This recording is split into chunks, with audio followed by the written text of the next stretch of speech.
اور قرآن کو سمجھنے کے لیے مطلب یہ ہے کہ قرآن کی آیات کئی قسم کی، مطلب یہ ہے کہ ایک تو واضح آیات ہیں، جو کوئی بھی زبان عربی زبان جانتا ہو وہ اس کو سمجھ سکتا ہے.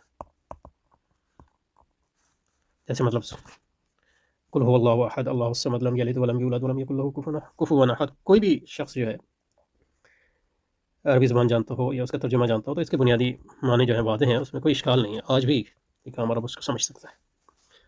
لیکن قرآن کے پھر دوسرے وہ آیات ہیں جس میں یعنی الفاظ ایسے ہیں جن کے معنی جو ہے استعمال کی وجہ سے، استعمال کی ندرت کی وجہ سے، استعمال کی کمی کی وجہ سے یا ترک کی وجہ سے عام بول چال میں وہ ہر اہل زبان یا ہر عربی زبان بولنے والا نہیں جانتا.